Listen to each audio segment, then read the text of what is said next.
view in our viewing audience with the greeting words of peace. We say it in Arabic, As-salam alaikum, but in English it means peace be unto you.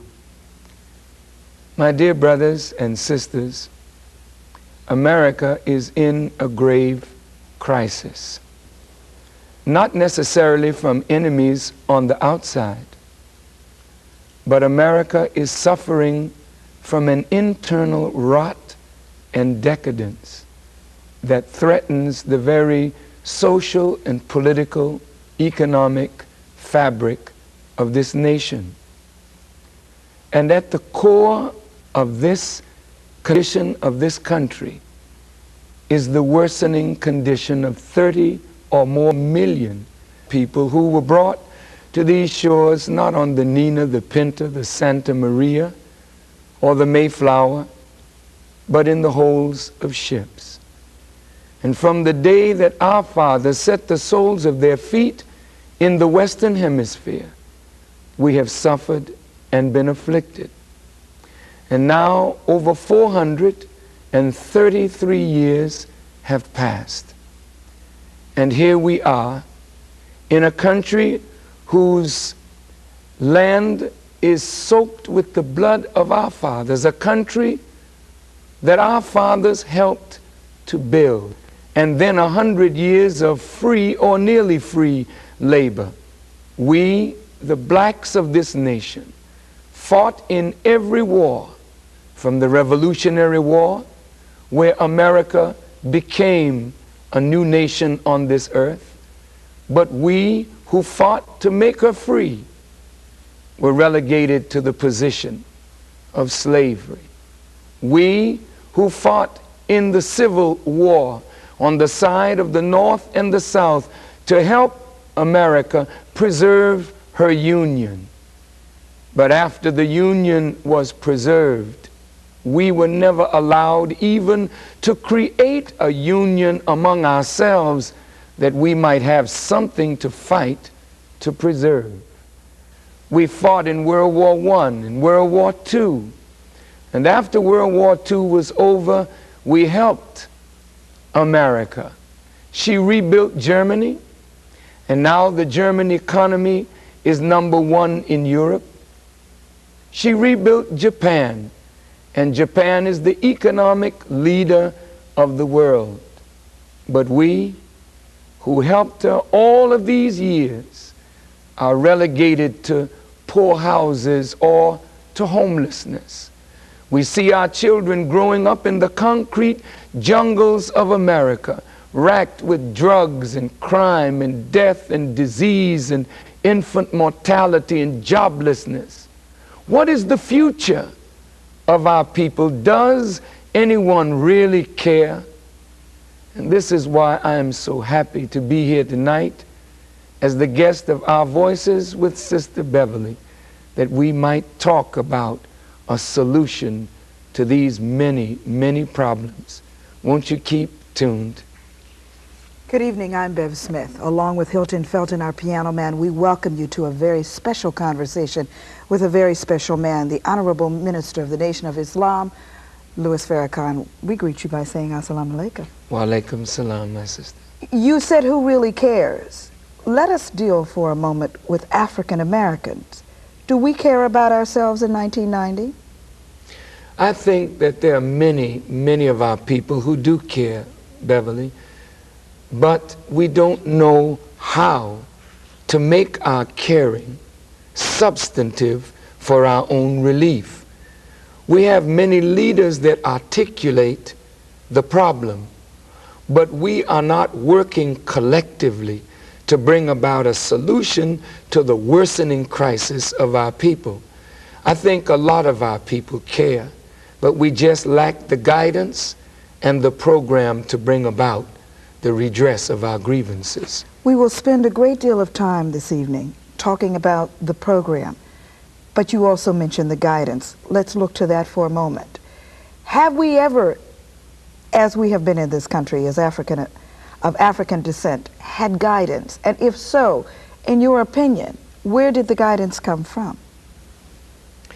From the time that we were on the plantations, God gave us a natural sense of guidance, even though the slave masters never allowed our mothers and fathers to learn to read or write. But there's something about the nature of the human being.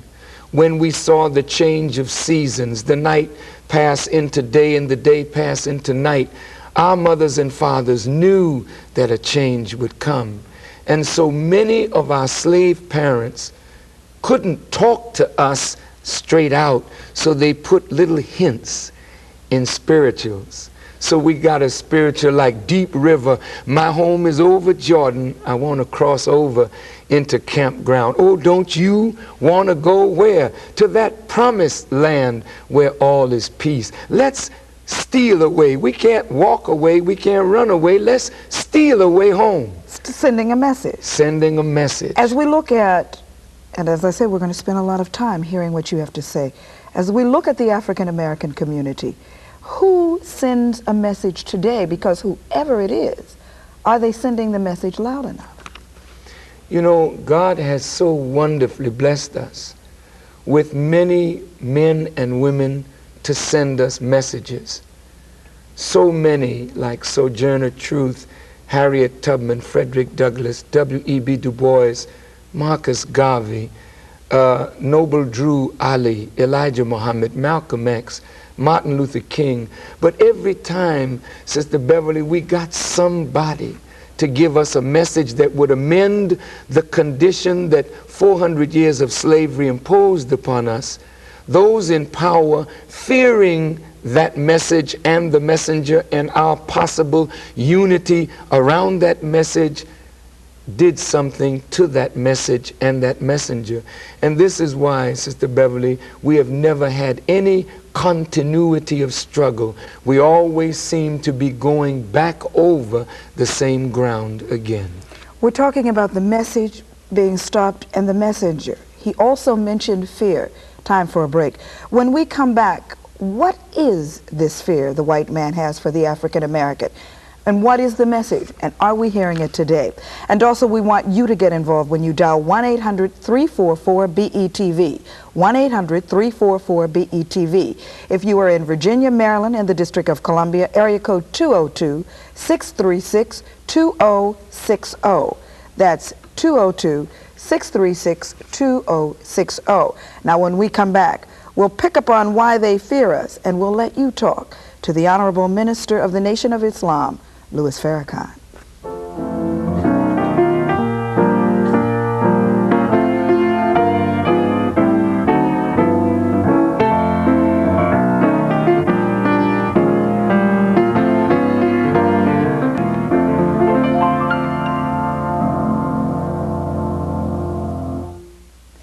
The state of Africans who are here in America, that's our topic tonight, with the Honorable Minister from the Nation of Islam, Minister Louis Farrakhan. Let's take the gloves off and get right to it. You mentioned fear. What is there to fear? Why are whites afraid of us? Whenever you've done wrong and you've deceived the person, there's always a fear of being discovered and uncovered. Whenever you have oppressed a people, you're always afraid that one day the oppressed will rise and become the oppressor. So here we are, black people in America, increasing in very large numbers. And according to the scriptures, Pharaoh feared the multiplication of the children of Israel. And his words were, "Come, let us deal wisely with them, lest they multiply. Join on to an enemy of ours, and remember our evil done to them, and come against us." White people put their mind on us. They don't see us as a forgiving and loving people. They can only judge us by what they know they would do if this were done to them by us. But the interesting thing about African Americans is that we have never at any time demonstrated the kind of anger toward them that they are fearful of. If we can be accused of anything, then the accusation should be that we demonstrate our anger against each other. I should be the fearful one. Black on black crime is at an all-time high. What the heck are they afraid of? Again, they don't mind black on black crime, because as long as we are attacking each other, they feel safe. When we come into order and peace and discipline and love and unity, then they become intensely afraid, because that guilt comes right back up. They feel it is owed to them, and therefore why shouldn't we punish them as they punished us? You use the term owed to them.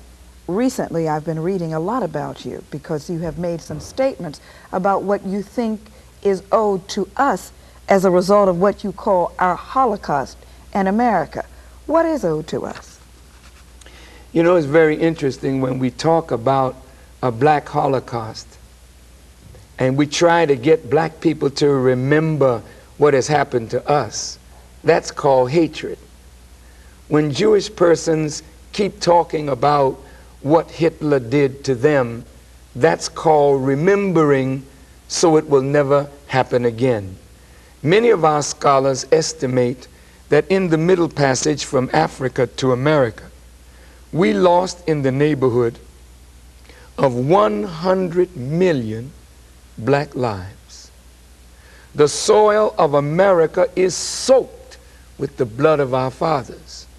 So when we start talking about what is owed to us, we have to consider the 100 million lives that were lost in the Middle Passage. We have to consider 300 years of chattel slavery. We have to consider the damage that was done to our psyche, to our minds, by taking away from us our names, our language, our culture, our religion, our God. And as you mentioned, Sister Beverly, you and I should be the ones fearful because of the black on black crime. But we were systematically taught in this society to hate the blackness of our skin, to hate our African origin, to think of ourselves as nothing. So as Jesus said, as a man thinketh in his heart, so is he. So if I think I'm nothing and I hate myself and my origin, then when I look at you, I see an extension of myself. Therefore, I'm bitter towards you and I strike out towards you. But all these years, we have been taught just the opposite about white people. We've been taught to love them, to forgive them. We've been given an image of our Savior, Jesus Christ, and that image is white. Although the description of Jesus in the Bible is quite the contrary. So we have been taught all our lives to look up to white, to idolize white, even to worship white.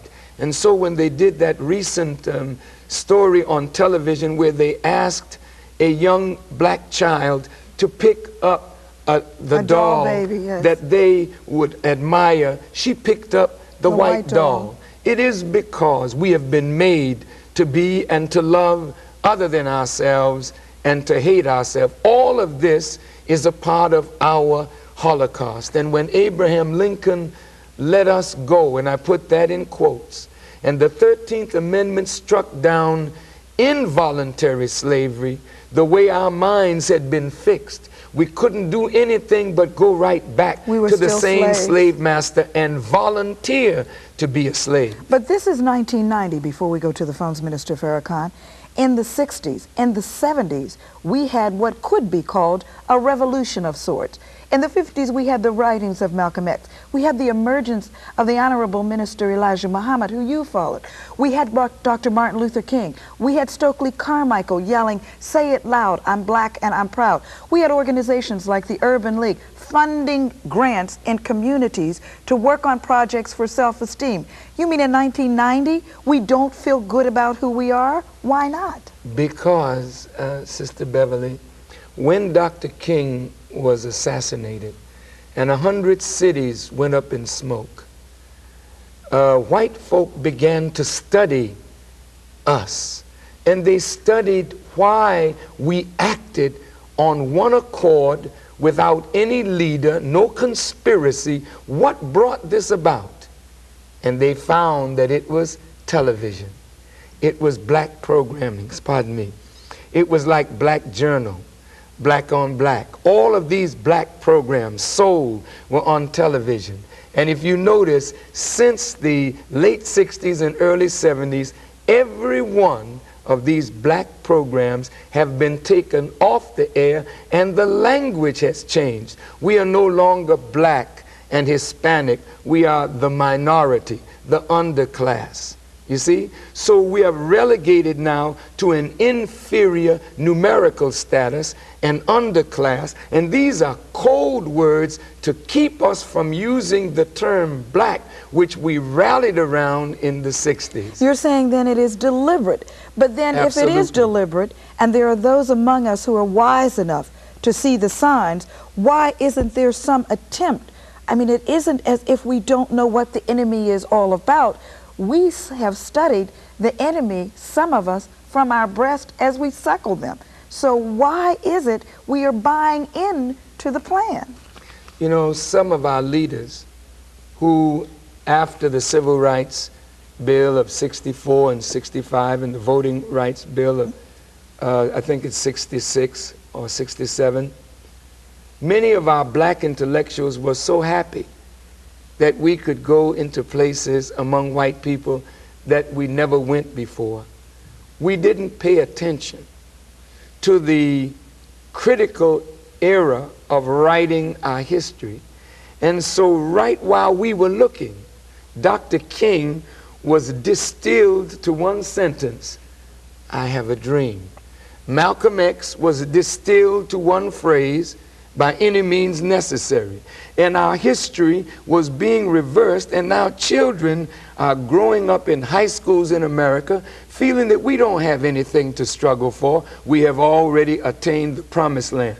Again, don't forget the counterintelligence program of J. Edgar Hoover, where that man and the government of the United States purposely set out to undermine, discredit, destroy black leaders, black organizations, and put us one against the other. And so in the 60s and 70s, we've seen the destruction of all of our black organizations, all of our black leaders, and unfortunately today, we only have two remaining national voices for the hurt of our people. One is Jesse Jackson, and the other is Louis Farrakhan. Let's take a call. Good evening. Thank you for being out there. You're on Our Voices. I need your first name and where you're calling from.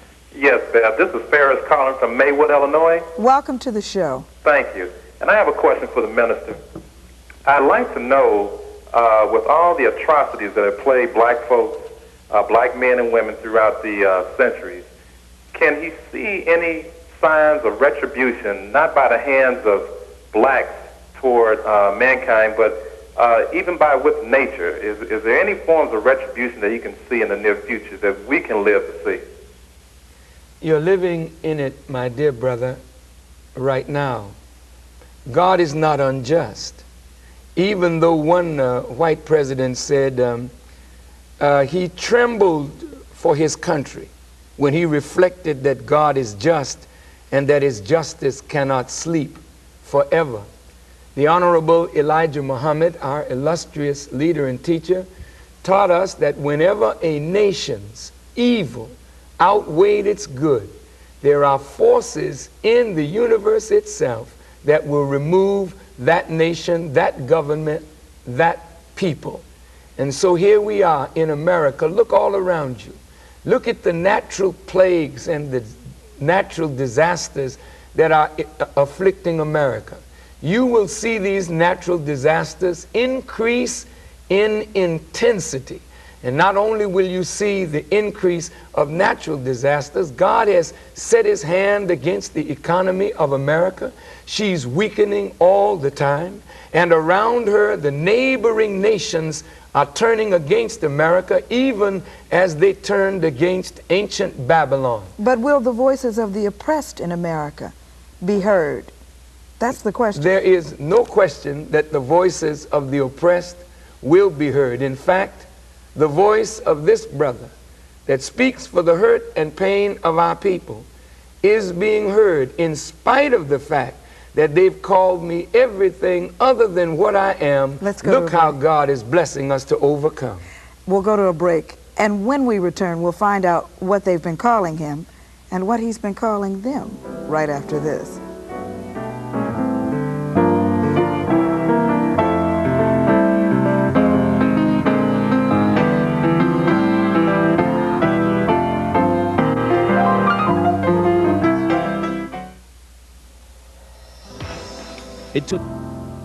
As we led into the break, Minister Farrakhan said they've called me everything but a child of God.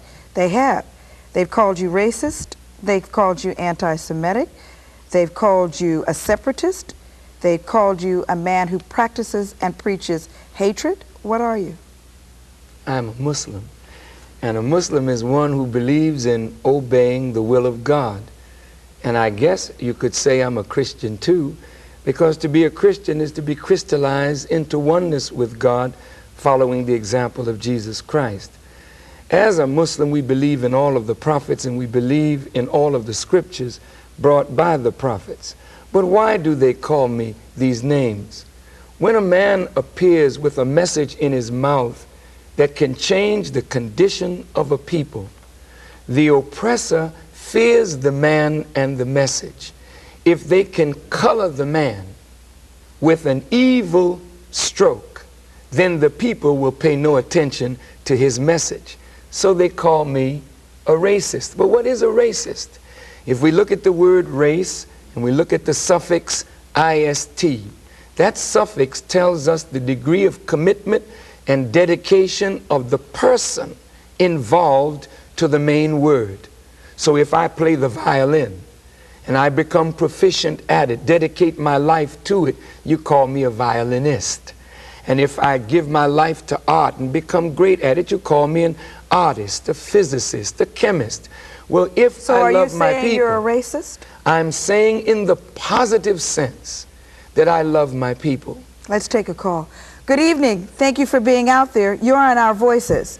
Hello. Hello. Hi. What's your name and where are you calling from? My name is Helen. I'm calling from Portsmouth, Virginia, and I want to say hello to your guest tonight. Hello. What I would like to say is that I have a solution to the problem.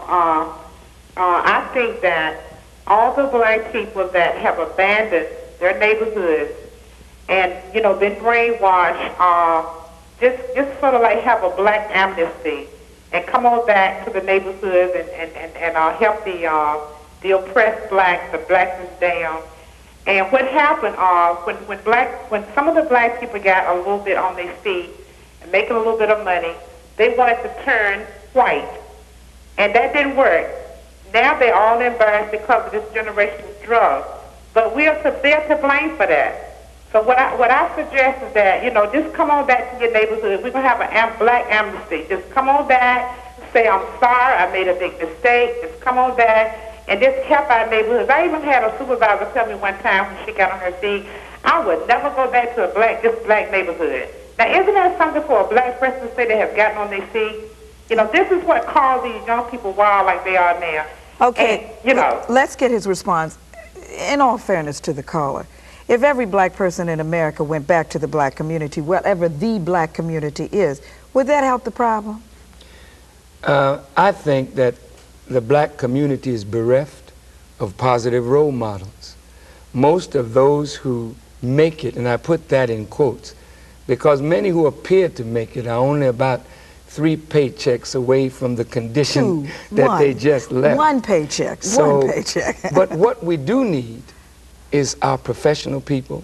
Their skills and expertise needs to come back home to lift our people up. But are we receptive when we come back? Because the in-house fighting among us is unbelievable. And we carry our fights to the streets. Unlike most marriages where the arguments are contained in the house, we spill out in the streets. Are we ready to open our arms for each other? Because some of us are so angry that if I knock on your door and say, Brother Farrakhan, I'm here to help you, you will attack me because I don't speak like you. I don't look like you. I'm darker than you. I'm lighter than you. I'm in this sorority. You're in that fraternity. Stop me if I so, go Sister too far. Beverly, no, but what you're pointing out is the horrible condition of our Holocaust. And that's why the message that the Honorable Elijah Muhammad brought to us is a message that cleanses, purifies, straightens up this kind of mentality and makes us accept ourselves and accept the brilliance among us for what it is, because we need it. But we can't just bring black people back, as Sister said, bring them back into the ghetto and we just have an amnesty. That, I mean, that's a beautiful sentiment. But it won't work. But we have to teach our people, both those who have left the ghetto and those who remain, that we can be acceptable to ourselves. You have said that we can be acceptable to the point that if the United States gives us money, reparations, that we can take that money, find us a place, either in the United States or Africa, separate ourselves from America, and do well together. Is that realistic? It's more realistic than integration. We've tried this hypocritical trick called integration. But in reality, Sister Beverly, black people have been separated ever since we've been in this country. That form of separation was called segregation, which is a forced separation by a superior on an inferior. But even under segregation in the South, black people had our own bus companies, our own hotels, motels, restaurants, you name it, we had it. But the moment integration came, the black economy in the South broke apart. And now we don't have any of those things. And worst of all, we don't have what is called integration. So now, what is the solution to the problem? Welfare is given to a people to what we call subsidize them. My mom was a welfare recipient. I can't knock it. My mother used it with wisdom and discretion. And with that welfare, that black mother of mine went to work sometimes cleaning white folks' floors, but she was a magnificent seamstress, and so she would sew at night, and she put my brother and myself into music school. But welfare had its value. But wouldn't reparations be considered welfare also? No, welfare has a different motivation. Everywhere America has gone, she has taken indigenous native people, put them on what they call the dole, which weakens them spiritually, morally, and makes them totally dependent on America. This is the problem in the Philippines, in the Far East. This is the problem with black people in America. This is a problem everywhere in the world where you're trying to suppress and oppress people. Reparation is a form of justice, recognizing that we've done something wrong to a people and we want to do something to repair the damage. All right, what would we do with it though? If it is possible to do what you say, hypothetically, to take, because I'm not sure that we don't have as much right to this soil called America as anyone else. We have designed it, we have saved it, we have shed our blood for it. So why then should we give in? Why shouldn't we say, we fought, we died, we created lights, we created souls, we gave you blood plasma, we gave you the light bulb. Why should we not say, we are Americans? Well, you know, I heard Malcolm once say, you know, a cat can have kittens in an oven, but that doesn't make them biscuits. You know, you can be born in America, that doesn't make you an American. What does? You Color? No. It's the rights and privileges of an American. The real definition of American, according to their dictionary, is one of European descent, not belonging to the Aboriginal people. So from the very definition, we were left out of it. And certainly when the founding fathers said we the people, they didn't mean we us folk. They meant we them folk. Now here we are trying to fit in a house. And you're right, Beverly. We have as much right to this, in fact, more right to this than white folk themselves. I'm not saying that all black people should just pack up and go, but reparations means not just money, but land into which we can go to build a real future for ourselves and our people. How, Minister Farrakhan, are you going to get white folks to give black folks money? Because what, and that's exactly what we're talking about. Here's money for the pain and suffering that I've caused you. In order to do that, the whites who are in the power structure, not all whites, controlling whites, are going to have to admit several things. One, systematically, they've discriminated against us. Two, they've discriminated against us to the point of death. Now, they are not even willing to admit during the month of February, which is Black History Month, that we have even played a historical part in this country. How are you going to get them to admit that they were racist to the point that they'll give us money? Of course, the President Johnson had what is called the Kerner Commission. They have already admitted it. It's a historical fact. They have written it, published it, it's in their libraries. But the Supreme Court has pushed that back. The Supreme Court has said during the Reagan administration, that's not so. We don't need affirmative action. Look at the court's decisions. We don't need to do that. And the attitude of the average white American is that we have already bent over backwards for you folks. You are dumb, stupid, illiterate, don't want to work, kill each other, you shouldn't live in the community, and we have done enough for you. Well, of course, sister, you know the condition of black people is such. There's only two alternatives. Integration now is a physical impossibility. So either you separate us or you annihilate us. Now the annihilation process is going on right now as we speak. How long do you think black folk are going to take this kind of treatment? And if in the twinkling of an eye in Eastern Europe, people rose up and overturned an existing government in a matter of a week or two, what do you think will happen when 30 million people decide, look, we've had enough, we're not going to take this anymore. Either America does justice by us or the country goes up.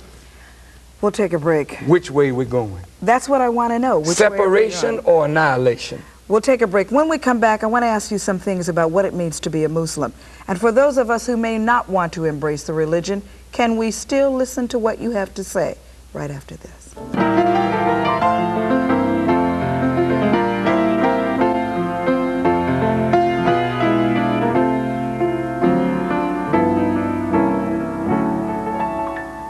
We're continuing our conversation with the Honorable Minister from the Nation of Islam, Minister Louis Farrakhan. And remember, the lines are open and you can join in when you dial 1-800-344-BETV. A curious thing happens to a man when he goes to prison, and I have been dying to find out what it is you do. When a man in jail is exposed to the Nation of Islam, when the brothers in prison who are Muslim talk to the young men in prison, something happens to them. It is a physical change, and everyone out there watching knows what I mean. You can tell the man is different. When the outstanding representative from the Nation of Islam in Washington, D.C., Minister Muhammad, went out to the communities with a few Muslim brothers, the drug pushers left. What are you able to do? What's the magic? It's not magic at all. It's just the knowledge that we have of who and what we're dealing with. Black people aren't really criminals by nature. They're criminals by circumstance. When they get into prison, they have a chance to be to themselves and to think. And when they're in that state, we introduce them to the knowledge of themselves. Once a person is turned on to self-knowledge, then they begin to take on the virtue of learning. Malcolm X is a perfect example. Malcolm, as you know, was a pimp, a hustler, a bank robber. He left school when he was in the 8th grade, and he looked like most young blacks out there tonight, without hope, in despair. But when he heard the teachings of the Honorable Elijah Muhammad, it quickened in him the spark of self. And that man read everything in the prison library and came out, and there was not one scholar that debated Malcolm who could defeat him. And I suggest to you that those brothers and sisters in prison, when they're exposed to the teachings of the Honorable Elijah Muhammad, it makes the difference. But do I have to be, because I have been exposed, but I'm a Baptist, do I have to give up my religion to embrace a philosophy that I may concur with? Not at all. You know, we're not saying that people should be converted.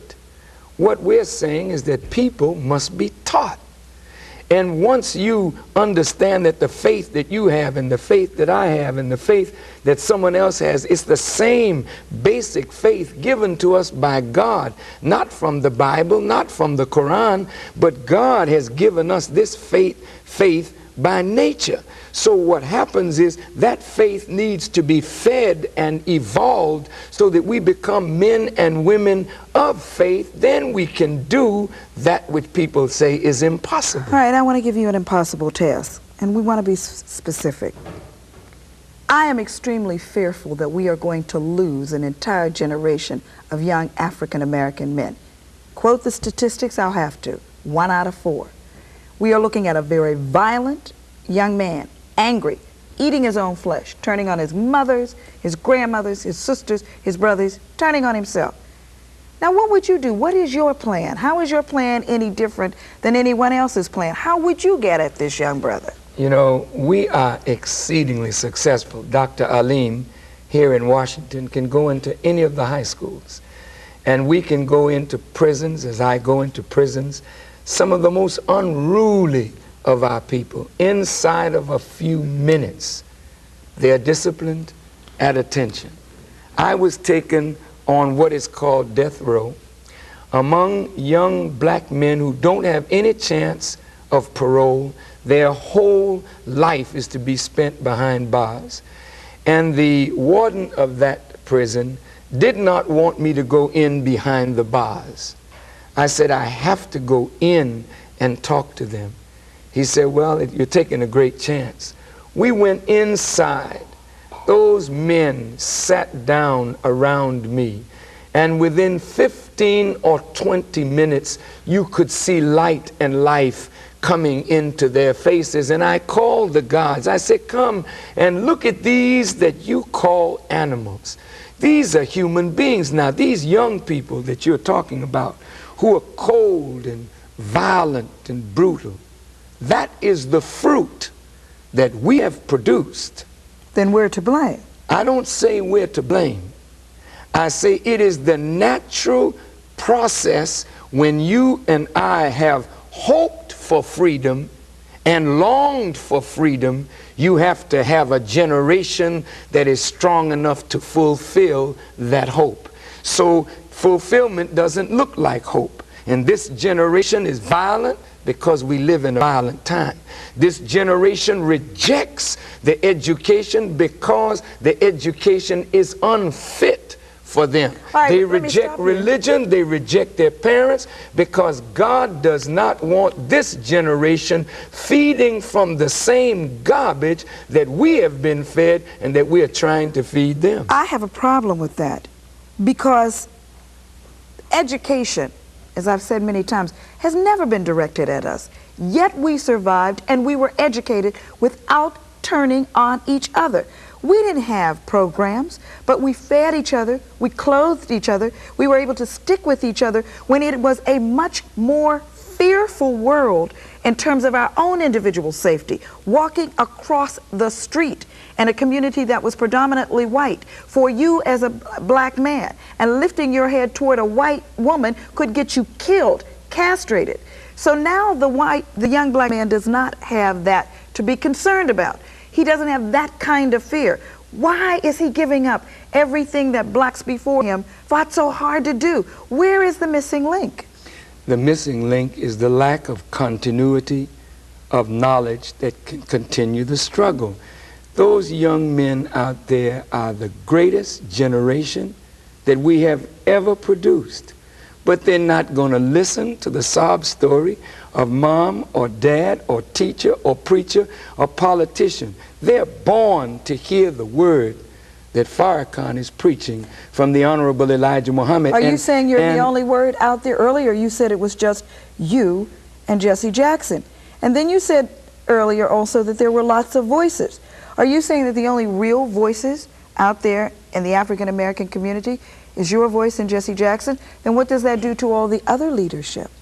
Well, look, sister, I'm telling you, and if you walk with us through the ghetto, our children are not listening to anybody. They're not listening to Jesse. They're listening to Farrakhan. And that's what's happening in America today. It is true. There are many voices, but there's only one that black people are listening to. Why? Not because of the way I part my hair, but it's because of the message that I have that will affect black people positively. What is your message? What do you say to us that hasn't been already said? Bear with me a moment. Sure. We've been told that we are inheritors of the thrones, kings and queens. We know our history, some of us. And when we have an opportunity to talk about it, we remind ourselves what we have been able to do under unbelievable conditions. So what do you say that will make us rise above what we already know and do something with ourselves, survive? You've heard the message, and maybe you have internalized that message. One of the mistakes that we've made is we think that our children have heard that message. But our children have really not heard that message, and they're crying out for that message. And when that message is given to them, they respond. They are coming into the mosques literally by the hundreds. Literally by the hundreds. Then let me stop you for a moment. Then that suggests then that you're the only place that they can go to hear the truth. Then you're saying that black leadership is a deficit, that the black press has not fulfilled their needs. Are you even saying that maybe the black church has not done what it's supposed to be if they're coming to you? There's a combination of all of those things. The black press is possibly our greatest friend, but the black press is strapped financially. Black people do not support it. Black businesses don't advertise in it. Therefore, black newspapers don't have the wherewithal to send a reporter to actually get the facts. So the black press is actually the slave of the white press. Whatever comes over AP, UPI, and Reuters, that's what the black press prints. So the black media is stunted. The black church, in order to come into the 21st century, they have to preach a revived message. The black church has been the instrument that white folk have used to opiate, to make black folk acquiesce to white tutelage. Young people are not going to the church, they're running away from the church. And that's why I'm in all the major cities talking to the pastors, trying to help the pastors to revive that message, the true message of the gospel, so that together there won't be just one voice, Farrakhan as a student of Elijah Muhammad, and all of those voices that come out from me, but all of us can speak with the same voice and be of one mind and lift our people together. We'll take a break. When we return, let's talk politics. And let's talk politics with you. Let's talk about the Democrats, the Republicans, what they didn't do for Jesse Jackson, and why we're not voting. Where you have been on every major network. I'm impressed. You have been on every talk show.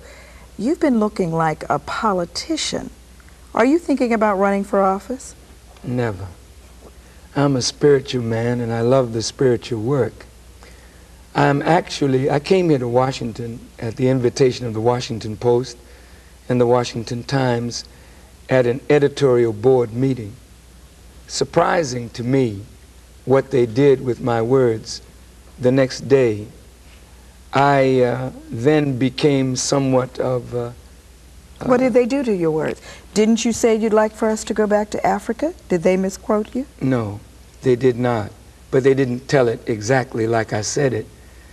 I said that we need reparations first. We have a stake here, and we haven't given up our stake there. We want dual citizenship. I was talking about first letting the prisoners go. Since we can reform them, and America is spending from $20,000 to $35,000 per inmate, which is an awful lot of money, then give us the prisoners. Since you can't rehabilitate them, don't have the desire, let us do that. And let us ask our brothers and sisters in Africa to give us territory. Are they willing? I believe that Africa should be willing, for some of our African brothers help to sell us into this condition, so some of our African brothers have a responsibility to help us get out of this. So you are not politicking. You are talking through the media so that what you said at that editorial board meeting can be clarified? No, what I said at that editorial board meeting for the most part was very clear, and they brought it out much as I said it. But I feel that Black America needs to know me. White America needs to know me, not as an anti-Semite, a bigot, a racist, but as a concerned human being, concerned primarily with the plight of black people. And I'm hoping that in our last discourse, we didn't give the impression that blacks are at fault for our condition, but as black people, we have to take the responsibility now for our own actions. Yes, white people put us in this condition, but we are responsible to help get ourselves out. Do we even know that? Because most of the time, when I say on the air, if your child gets pregnant, it's your fault. If your boy gets in trouble, why didn't you know where he was? If your kid can't read, why isn't it your fault? People get upset. Do we know we have some responsibility? I think we know we do have responsibility, but we should never forget the hidden hand that has always created the conditions that allow us to destroy ourselves. And we're through for the night. We thank you for joining us. He said, Minister Farrakhan, that he wanted us to get to know him. We hope you have on our voices. Until the next time, God bless. Mr. Farrakhan, welcome to our broadcast. Thank you very much. It's a pleasure to be here. Minister Farrakhan was born in New York City in 1933, raised in Boston, was an honor student in high school where he was a track star and violinist. His first career was as a singer of calypso music, but he soon turned to full-time work in his religious faith, the Muslim faith. He's become extremely controversial. Here is a brief look at why. Louis Farrakhan, 56, charismatic minister of the Nation of Islam, is on the march. For years, he has preached a fiery message of racial mistrust. Why should we pay taxes for a police department that kills our grandmothers, kills our babies, shoots us down? We will sit down with the president, whoever he may be, and we will negotiate for a separate state or territory. Farrakhan was recruited to the black Muslim movement by the legendary Malcolm X, the best-known follower of the movement's founder, Elijah Muhammad. Until in 1965, having split with the founder, Malcolm X was shot dead at a rally in Harlem. 3 of his former Muslim colleagues were convicted of the murder. When Elijah Muhammad died in 1975, there was another split. A large group of moderates went off to call themselves the American Muslim Mission. A smaller group of militants retained the name Nation of Islam and followed Louis Farrakhan, who through his speeches and his radio broadcasts has inspired many blacks but angered many whites, none more so than Jews, who see in him a virulent anti-Semite. There can be no peace structured on injustice, thievery, lying, and deceit, and using the name of God to shield your dirty religion under his holy and righteous name.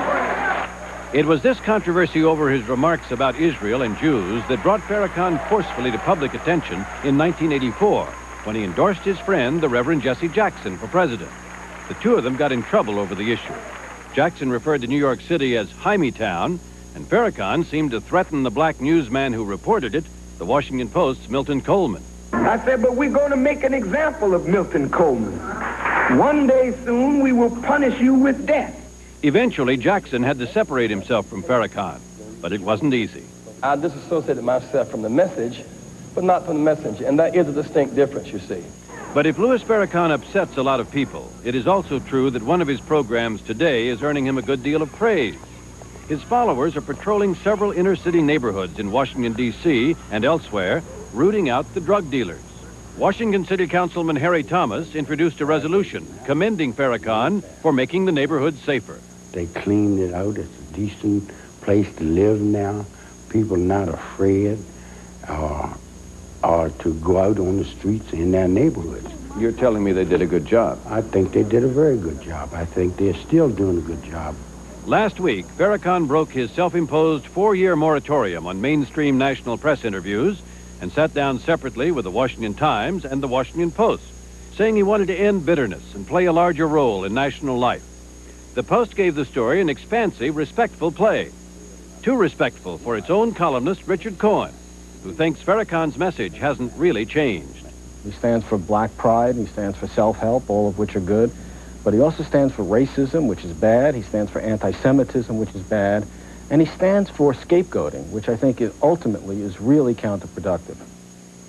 Minister Farrakhan, let's begin by talking about the record. You've often referred to white people as devils.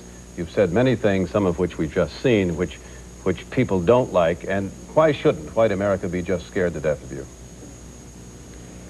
If we are afraid of truth or afraid of justice, then one would be afraid of one who speaks truth and cries out for justice.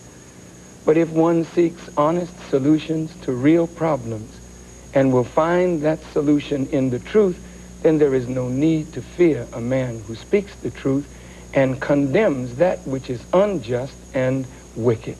But what about the language? Are you telling me the truth is that we whites are devils? What is your definition, sir, of a devil? What is yours? I would say that a devil is a wicked person, and I don't think that whites in their relationships with blacks and dark people around the world have been good or saintly. Would you think so? Do you think that white America is trying to practice genocide on black people? If we examine the record of Mr. Donaldson, we see that whites in their interaction with dark people throughout the world have practiced a form of genocide. And this is why there were millions of Indians in America when whites came, and now there are just about 2 million left. There were millions of Indians in the Caribbean, and they're gone, and there were millions in South America, and they are going. And the Maori people in New Zealand, the Aborigines in Australia are gone. And so we see a useless population of millions of black people unemployed and unemployable. And America that has not taken kindly to persons who are useless, we believe is practicing a form of genocide on the masses of our people. Do I take it, Minister Farrakhan, you don't believe in integration of the races? You really want separatism? The religion of Islam teaches us that all human beings can get along well if we accept the principles and the practice of brotherhood. That has not been the case. The Kerner Commission in 1967 or 68 said that there are two Americas, one black, one white, separate and unequal. In 1988, the Kerner Commission looked back at the horrendous situation and said, not only is America separate and unequal, but the conditions are worse 20 years later. So it's not that I don't believe